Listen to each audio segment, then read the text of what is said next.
ជំរាបសួរបងប្អូនមីងមាយាយតាទាំងអស់ជាទីគោរពរាប់អានពីនាងខ្ញុំផ្ទះចិញ្ចឹមកង្កែបសរឿនកញ្ញាមានទីតាំងនៅភូមិខ្នាតមាសឃុំខ្នាតមាសស្រុកបវរខេត្តបាត់ដំបងនេះជាវគ្គទី3ហើយដែលនាងខ្ញុំបានចេញផ្សាយនឹង YouTube ដោយសារផ្ទះចិញ្ចឹមកង្កែបសរឿនកញ្ញាឆ្នាំហ្នឹងមានអតិជនច្រើនដែលមករកទិញកូនកែបនិងកែបសាច់ចាហើយនេះខាងកសិដ្ឋានយើងខ្ញុំនៅមានកង្កែបសាច់បើបងប្អូនចង់លក់ឬទិញអាចទំនាក់ទំនងមកលេខទូរស័ព្ទ092 29 1367មួយខ្សែទៀត060 411 425អញ្ចឹងនាងខ្ញុំមានទិញចូលនិងលក់ចេញកង្កែបសាច់នេះនៅសល់ប៉ុណ្ណេះឯងដោយសារឆ្នាំនេះមានម៉ូយច្រើននិងអតិជនច្រើនគាត់កំងកូនគាត់ទិញកែបសាច់ទិញកែបបោកមានម៉ូយជាច្រើនរាល់ថ្ងៃនៅផ្ទះសរឿនកញ្ញាចិញ្ចឹមកែបយើងខ្ញុំនេះអាចចេញកង្កែបសាច់និងកង្កែបបោកមិនក្រោមពី300ទៅ700គីឡូទេក្នុងមួយថ្ងៃយើងអាចទិញចូលលក់ចេញតាមដែលម៉ូយកំងជួនកាលអាចកំង300គីឡូឬក៏700គីឡូប៉ុន្តែតាមជាក់ស្ដែងឡាននាងខ្ញុំដឹកបានតែ500គីឡូជាងទេហើយម៉ូយវិញយើងនៅខាងណាខ្លះអាចប្រាប់ម៉ូយខាងខ្ញុំមាននៅប៉ៃលិនមាននៅកាប៊ិនមាននៅសាស្ដាព្រំដែនណាចាហើយមាននៅប្រទេសមានជ័យនិងមាននៅប៉ោយប៉ែតហើយមាននៅផ្លូវ5ផ្លូវ6គាត់ដឹងតាមរយៈ YouTube ហើយដែលម៉ូយដែលទិញកូនគាត់ស្គាល់តាមរយៈ YouTube คลิปខ្ញុំមុនពីคลิปហ្នឹងហើយដែលម៉ូយដែលសម្រាប់ទិញលក់ហ្នឹងគឺខ្ញុំរកទីផ្សារដោយខ្លួនឯងដោយថាគាត់មានស្តង់មានអីយើងអាចទំនាក់ទំនងគ្នាទៅគាត់ពេញចិត្តនឹងខាងកសិដ្ឋានយើងខ្ញុំដោយសារយើងខ្ញុំហ្នឹងមានកង្កែបឲ្យគាត់បានតន់ណាតន់ដែលគាត់លក់ការគាត់លក់ហ្នឹងយើងមានកង្កែបឲ្យគាត់តម្រូវការរបស់គាត់ហ្នឹងគ្រប់ចឹងនិយាយចឹងណាអញ្ចឹងគាត់តាក់ទងមកយើងរហូតដែលដោយថាប៉ៃលិនអញ្ចឹងគាត់លក់មួយថ្ងៃគាត់ត្រូវយកយើងអញ្ចឹងគាត់ប្រាប់យើងដើម្បីឲ្យយើងត្រៀមខាងប៉ោយប៉ែតខាងប្រទេសមានជ័យខាងកាប៊ិនហ្នឹងគាត់ត្រៀមហើយបើថាខាងសាស្ដាវិញគាត់យកជាអាឡឺជីប្រចាំរាល់ថ្ងៃមួយថ្ងៃមិនក្រោមពី80គីឡូឯដែលគាត់យកពីផ្ទះចិញ្ចឹមកែបនាងខ្ញុំនឹងអញ្ចឹងបានម៉ូយខាងសាស្ដាហ្នឹងគាត់យកជាប្រចាំប្រហែលចាយកជាប្រចាំមួយថ្ងៃហ្នឹងបានគាត់យកប្រហែលគាត់យកមួយថ្ងៃយ៉ាងទាបបំផុត70គីឡូបាទអញ្ចឹងអាចប្រាប់ពីតម្លៃលក់អីគាត់នឹងតម្លៃមិនដែរតម្លៃតាមទីផ្សារឡើងចុះអបមកថាបើសិនជានៅខាងនោះគេទិញអបមកថាទិញ70អញ្ចឹងនាងខ្ញុំទិញឯនេះ65តែបើសិនជាគេទិញ70ឯនោះ65ឯនេះបើសិនជាយើងគិតទៅវាចំណេញបានតិចប៉ុន្តែខាងកសិដ្ឋានយើងខ្ញុំវាយើងត្រូវតែមានឲ្យម៉ូយគ្រប់ចឹងហ្មងយើងមិនបានយកចំណេញពីប្រជាពលរដ្ឋច្រើនទេយកតិចទេដោយសារគាត់កំងច្រើនអញ្ចឹងទៅយើងអាចទិញលក់ចេញទិញចូលអញ្ចឹងណាតាមទីផ្សារអបមកថាកែបទិញនៅនេះ65យើងលក់70បើយើងទិញ70គឺយើងលក់75វាអត់ទៀងទេទីផ្សារធម្មតាទេកសិករយើងដូចជាស្រូវដូចជាអីចឹងតាសបោវារៀងធ្លាក់ថ្លៃតាអត់វារៀងឡើងតិចចឹងណាយើងមិនទាន់តម្រូវទីផ្សារដូចថាអត់មានអ្នកណាកំណត់ថាត្រូវទិញ1គីឡូប៉ុណ្ណេះមានអ្នកទិញប៉ុណ្ណេះអត់មានទេអញ្ចឹងគឺទីផ្សារវាឡើងចុះយើងទិញអត់កំណត់ទេទីផ្សារឡើងចុះតាមចុះឡើងតាមឡើងចុះមកអាចប្រៀបធៀបពីឆ្នាំទៅមិញឲ្យឆ្នាំនេះការចិញ្ចឹមនិងការលក់ហ្នឹងមានអីខុសគ្នាមិនដែរវាខុសគ្នាត្រង់ឆ្នាំនេះតាំងពីប្រទេសជាតិយើងវាមានសង្គ្រាមមកវារៀងធ្លាក់ថ្លៃបន្តិចដោយសារដោយថាប្រជាពលរដ្ឋគាត់អត់មានការងារធ្វើទេឥឡូវហ្នឹងខ្ញុំសុំសរសើរប្រជាពលរដ្ឋយើងដោយសារប្រជាពលរដ្ឋយើងមកគាត់ចិញ្ចឹមច្រើនហើយទីផ្សារនៅស្រុកខ្មែរយើងដូចដឹងស្រាប់ហើយ តែពេលកាលណាប្រជាពលរដ្ឋយើងចាំច្រើនកែបសាបូវារៀងធ្លាក់ថ្លៃបន្តិច2ឆ្នាំទៅមិញថោកបំផុត70ឆ្នាំនេះមាន55មាន60ឥឡូវទឹកតឡើង65បាន2ថ្ងៃនេះហេថ្ងៃនេះថ្ងៃទី25ខែកញ្ញា2025ខ្ញុំទៅទិញឡើងថ្ងៃនេះទេកែបចាមេថ្មីលំដាប់បដ មេហ្នឹងវាស្អាតបដ បើលាងទឹកឲ្យចំណៃស៊ីវិញតែគាត់លោតឃ្លានឥឡូវយើងខ្សោយលោតអស់ហើយចាអូលោតស៊ីដល់កហើយមិនទូចទេណាមេនេះចាជាបន្តនាងខ្ញុំសូមផ្ដាំផ្ញើទៅដល់បងប្អូនដែលថ្មីអត់ដែលចិញ្ចឹមកែបហើយមានគំនិតថាចង់ចិញ្ចឹមកែបណានាងខ្ញុំសូមផ្ដល់បទពិសោធន៍ខ្លះៗព្រោះនាងខ្ញុំមិនមែនជាគ្រូទេគ្រាន់តែយើងចិញ្ចឹមមុនយូររយៈពេល 4-5 ឆ្នាំកន្លងមកយើងមានបទពិសោធន៍ខ្លះដើម្បីជម្រាបប្រាប់ដល់បងប្អូនថ្មីតែបងប្អូនចាស់ក៏អាចស្ដាប់បានដែរចាដូចជាចិញ្ចឹមកែប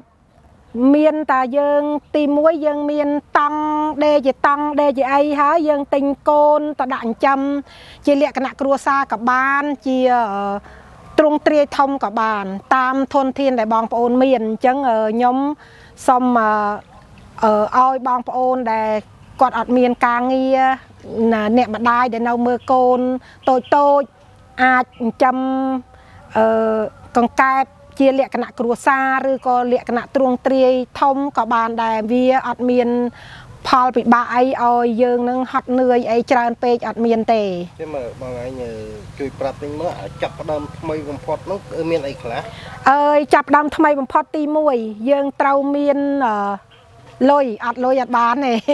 ត្រូវមានលុយខ្លះដើម្បីយើងចាំយើងទិញពូជទី1ទិញតង់ទី1ទិញពូជទី1ចំណៃ3មុខហ្នឹងតង់ហ្នឹងមានប្រភេទប៉ុន្មានម៉ែត្រហើយតម្លៃប៉ុន្មានដែរតង់មាននៅកន្លែងខ្ញុំមាន3ប្រភេទទី1សម្រាប់ចិញ្ចឹមកូន500មាន2គុណនឹង3អាហ្នឹងខ្ញុំដេរឲ្យស្រេច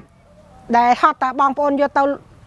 ដាក់ចិញ្ចឹមបដ ហ្នឹង60000ហើយកូន500ហ្នឹងចំណាយថវិកាប្រហែលទៅបាទចំណាយថវិកា250,000អូ250,000ហើយតង់មួយ60000បាទតង់មួយ60000ចាអញ្ចឹងវាអស់310,000ហើយបកគោលអញ្ចឹងណាអាហ្នឹងយើងរកខ្លួនឯងបាននេះដូចបកគោលពួកខ្ញុំនេះខ្ញុំទៅរកខ្លួនឯងទេបកគោលទាំងអស់ហ្នឹងទៅកាត់ខ្លួនឯងហើយអាស័យហ្នឹងយើងអាចទិញពីដេប៉ូគេលក់មកបាច់ដូចជា10000ជាងទេមិនថ្លៃទេចាហើយយើងទិញចំណី500កូនហ្នឹងវាអាចអស់វាស៊ីអស់2ការុងយើងបានផលលក់យើងបានហូបហើយសម្រាប់500ហើយបើសិនជាបងប្អូនចង់បានមេពូជចិញ្ចឹមអ្នកដែលចាស់ខ្ញុំអត់ខមមិនឲ្យអ្នកថ្មីទេណាអ្នកចាស់អាចទិញមេពូជចាប័ណ្ណពិសោធន៍ខ្ញុំនេះមេពូជខ្ញុំមាននេះមេពូជថ្មីហ្មងថ្មីអាហ្នឹងចាយើងអាចចាប់គូលក់បានហើយតម្លៃថ្លៃធ្លោអាចតាក់ទងមកលេខទូរស័ព្ទ092 29 13 67និង060គាត់411 425យើងអាចសួរតម្លៃបានចាដោយសារវាមានប្រភេទវាពូជថ្មីសុទ្ធដែលមានពងយកទៅប្រកាត់ស្រេចអាហ្នឹងយើងលក់ផ្សេងហើយពូជដែលថ្មីសម្រាប់ដូចថាដល់ខែ4យើងយកទៅប្រកាត់ហ្នឹងយើងលក់ផ្សេងអញ្ចឹងយើងអាចនិយាយគ្នាទៅជែកគ្នាតាមទូរស័ព្ទបានហើយបើសិនជាបងប្អូនថ្មីដែលគាត់តាក់ទងមកទិញកូនកង្កែបចិញ្ចឹមអញ្ចឹងបងប្អូនត្រូវតាក់ទងមកមុនព្រោះឥឡូវហ្នឹងខាងកសិដ្ឋានយើងផលិតចែកជូនបងប្អូនអត់គ្រប់ទេដោយសារទាល់តែកំងមុនអាហ្នឹងបានពួកយើងជ្រេទុកឲ្យតែឥឡូវឆ្នាំនេះអ្នកចិញ្ចឹមច្រើនជាងឆ្នាំមុនដោយសារកសិដ្ឋានខ្ញុំម្នាក់ឯងប្រកាសលក់អត់គ្រប់ទេមានប្អូនដែលដៃគូដែលគាត់សហការជាមួយខ្ញុំយកពូជពីខ្ញុំទៅខ្ញុំជួយបង្ហាត់បង្រៀនគាត់ដែលតាមចំណេះជំនាញដែលខ្ញុំប័ណ្ណពិសោធន៍ខ្ញុំមានហ្នឹងពួកគាត់អាចផលិតបានកូនបានអីខ្លះចឹងទៅគាត់ ก็เอาយើងខ្ញុំនឹងជួយដែរយើងមាន4កន្លែងឥឡូវហ្នឹងឆ្នាំមុនតែខ្ញុំមកកន្លែងទេ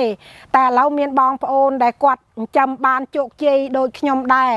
អញ្ចឹងខ្ញុំជួយបញ្ចេញកូនបញ្ចេញអីគាត់ព្រោះតាខ្ញុំម្នាក់ឯងតម្រូវការអត់គ្រប់ទេបងប្អូនដែលគាត់ចិញ្ចឹមច្រើនហើយបងប្អូនដែលទិញកូនទៅចិញ្ចឹមខ្ញុំទិញសាច់ចូលមកវិញអញ្ចឹងតាមតម្លៃទីផ្សារចាហើយរឿងថាចិញ្ចឹមកង្កែបស្រួលបំផុតជាងសัตว์អីទាំងអស់ដោយសារចិញ្ចឹមរយៈពេលយកពីខ្ញុំទៅហ្នឹងចិញ្ចឹមរយៈពេលតា50ថ្ងៃអស់យូរ60ថ្ងៃឲ្យយើងអាចបញ្ចេញកង្កែបនឹងបានហើយនឹងដូចជា5 គីឡូ6 គីឡូយើងអាចលក់បានចាជាងបងជួយបញ្ជាក់ពីអាសយដ្ឋាននិងលេខទូរស័ព្ទច្បាស់តិចមកចាអាសយដ្ឋានកសិដ្ឋានសរឿនកញ្ញាយើងខ្ញុំនេះនៅភូមិខ្នាចរមាសឃុំខ្នាចរមាសស្រុកបាវលខេត្តបាត់ដំបងហើយលេខទូរស័ព្ទ092 29 1367មួយខ្សែទៀត06គាត់411 425អាចតាក់ទងបានមកខាងកសិដ្ឋានយើងខ្ញុំនឹងទទួលដោយរីករាយព័ត៌មានលម្អិតចាហើយចង់ដឹងព័ត៌មានលម្អិតអីយើងលម្អិតគ្នាបានដោយសារការចិញ្ចឹមកង្កែបកុំភ័យថាអត់ទីផ្សារមានប៉ុន្តែគាត់ថាយើងតម្លៃឡើងចុះហើយបងប្អូនមិនបាច់ភ័យទេបើសិនជាបងប្អូនចិញ្ចឹមបានអត់មានទីផ្សារខលមករលលេខទូរស័ព្ទរបស់នាងខ្ញុំដែលបញ្ជាក់ខាងលើមកហើយអញ្ចឹងនៅទីនេះវាមានកែបសាច់និងកែបកូនកែបតែពីមុខឯងកន្លែងខ្ញុំហើយក៏ខ្ញុំអត់មានចិញ្ចឹមអីផ្សេងពីកែបដែរដោយសារខ្ញុំផ្ដោតតែលើកង្កែបមួយមុខទេអញ្ចឹងការចិញ្ចឹមបើសិនជាយើងផ្ដោតទៅលើការចិញ្ចឹមការថែទាំរបស់វាបានល្អអញ្ចឹងកង្កែបក៏វាផ្ដល់ផលឲ្យយើងដូចគ្នាដូចคลิปមុនដែលខ្ញុំបាននិយាយអញ្ចឹងខ្ញុំចាប់ពីចំណុច0រហូតដល់ថ្ងៃនេះបងប្អូនឃើញថាខ្ញុំដល់ពេលថ្ងៃនេះខ្ញុំមានទិញកង្កែបសាច់ចូលមានកង្កែបសាច់ក្នុងកសិដ្ឋាននាងខ្ញុំរាប់តោនចង់និយាយថាมันក្រោមពី3តោនទេប៉ុន្តែដោយសារប្អូនមកថតខ្ញុំបញ្ចេញពី2ថ្ងៃមុនអស់ហើយនៅសល់កង្កែបសាច់ប្រហែលជា300គីឡូទេហើយបងប្អូនចាំកង្កែបកំភៃពីនាងខ្ញុំចាប់ផ្ដើមពីចំណុច0នេះដឹកកង្កែបពីអាតេះបងប្អូនទៅដល់កាប៊ីនទៅដឹកកង្កែបបានតាមកតេះហ្នឹងបានតា300គីឡូឬក៏200គីឡូជាងឯងពីទីតាំងកែភូមិខ្នាចលមាសនឹងទៅកាប៊ីនហ្នឹងប្រហែលគីឡូព្រំដែនទៅមកជាងជាង100គីឡូជិត200គីឡូដឹកអាតេះទៅចាដឹកអាតេះទៅពីអ្នកប្តីប្រពន្ធដឹកអាតេះទៅដល់ពេលយើងចាំទៅមើលទៅតម្លៃទីផ្សារវាដើររស់រវើកដល់ពេលហើយយើងមិនអាចនៅបន្តអាតេះទេអញ្ចឹងហើយយើងអាតេះពីចាក់ទៅចឹងអាតេះដឹកមកជើងហ្នឹងបានប្រហែលអស់ច្រើនបាន280គីឡូទៅម្ដងបានមួយដែរទៅម្ដងបានតែមួយទេហើយឆ្ងាយវាស់ល្ងាចអត់មានពេលនៅថែកូនកែបទេដល់ពេលអញ្ចឹងតើបងប្អូនបាច់ភ័យទេរឿងថាចិញ្ចឹមកែបបើយើងចិញ្ចឹមលេងបានលេងចាំមែនបានមែនដូចខ្ញុំនិយាយคลิปមុនអញ្ចឹងតែបើយើងចេះមើលថែអត់ធ្មត់ធម្មតាធ្វើអីក៏វាមានបញ្ហាខ្លះដែរវាមានអត់ទេណាមិនថាខ្ញុំនិយាយនេះខ្ញុំអត់មានបញ្ហាទេខ្ញុំមានបញ្ហាខ្លះដែរប៉ុន្តែយើងអាចដោះស្រាយបានដល់ពេលយើងដឹកអាតេះនឹងពិបាកពេកឆ្នាំនេះនាងខ្ញុំនេះដេញឡានដឹកជួនកាលឡាននេះដឹកមួយថ្ងៃ2ជើងមួយថ្ងៃជួនកាលចេញ1តោនជួនកាល700គីឡូ600គីឡូតាមដែលមួយតម្រូវការនាងខ្ញុំចិញ្ចឹមផងនាងខ្ញុំជាឈ្មួញកដាលផងដោយសារយើងចិញ្ចឹមទៅផ្គត់ផ្គង់អត់តាន់ណាដល់ពេលអញ្ចឹងទៅយើងកសិដ្ឋានយើងមិនអាចចិញ្ចឹមកែបមួយថ្ងៃបាន1តោនឬក៏500គីឡូដើម្បីបញ្ចេញឲ្យមួយទេអញ្ចឹងនាងខ្ញុំទិញដែលបងប្អូនដែលត្រូវការចង់លក់អញ្ចឹងទៅយើងទិញពីគាត់មកយើងដឹកឲ្យមួយហើយមិនបាច់ភ័យថាខ្លាចអត់មួយទេគឺมันអត់មួយទេតម្លៃតាមតម្លៃទីផ្សារចង់និយាយអញ្ចឹងណា មើលដឹកគេមិនអត់ធ្វើបាន3ថ្នាក់ចឹងបាទ 4ណានៅអានេះមួយជាន់នេះ100គីឡូជាងមួយជាន់នេះ100គីឡូពីរជាន់នេះដឹងថា300គីឡូហើយ300គីឡូវា400ជាងនៅមួយជាន់លើទៀតនោះដោយសារនោះដោះទៅនោះហើយចា4ជាន់ហ្នឹងបាន600គីឡូ ចឹងអស់ហើយ600គីឡូ ចាមួយជើងដឹកបានប៉ុណ្ណឹងបើមួយកំងបាន700បានតែ600ហ្នឹងឯងព្រោះឡានខ្ញុំដឹកបានតែប៉ុណ្ណឹង ហើយមួយថ្ងៃហ្នឹងយើងអាចចេញប្រហែលជើង អើយប៉ះថ្ងៃណា2ជើងប៉ះថ្ងៃណាមួយជើង ថ្ងៃនេះអត់តន់ចេញទេ ថ្ងៃនេះអត់ទាន់ចេញទេដោយសារចាំអូនឯងមកហ្នឹងឯងតិចទៀតចេញទៅសាស្តាតែគេយក200គីឡូឯងចា អញ្ចឹងចុងបញ្ចប់នេះមានអី5ផ្ញើទៅបងប្អូនដែលចង់ចិញ្ចឹមថ្មីហើយនឹងអ្នកដែលចិញ្ចឹមហើយអត់សូវច្បាស់ អញ្ចឹងអើយនាងខ្ញុំសូមផ្ដាំផ្ញើទៅបងប្អូនដែលចង់ចិញ្ចឹមថ្មីនិងបងប្អូនចិញ្ចឹមចាស់កុំឲ្យគិតថាចិញ្ចឹមហើយថោកអាហ្នឹងយើងប្រទេសយើងមិនថារបស់ស្អីទេតែសបោវារៀងថោកបន្តិចប៉ុន្តែយើងស៊ូនេះចាប់ពីខែនេះតោងកើតឡើងវិញហើយអញ្ចឹងយើងត្រូវតែស៊ូមិនមានការងារអីដែលយើងធ្វើឲ្យជោគជ័យដូចបំណងយើងទេវាគ្រាន់តែថាវាថោកហើយនឹងថ្លៃដូចយើងធ្វើស្រែក៏ដូចគ្នាដែរឆ្នាំនេះអ្នកស្រែដល់1គីឡូ50ជាងកែបក៏50ជាងដូចគ្នាប៉ុន្តែយើងស៊ូបន្តទៅទៀតខ្ញុំលើកទឹកចិត្តឲ្យបងប្អូនចាំច្រើនហើយអាចតាក់ទងមករកខ្ញុំមួយថ្ងៃចាតាក់ទងមកខ្ញុំ092 29 13 67ហើយមួយខ្សែទៀត060គាត់411 425អាចសាយឋាននៅភូមិខ្នាច់មាសឃុំខ្នាច់មាសស្រុកបវលខេត្តបាត់ដំបងចា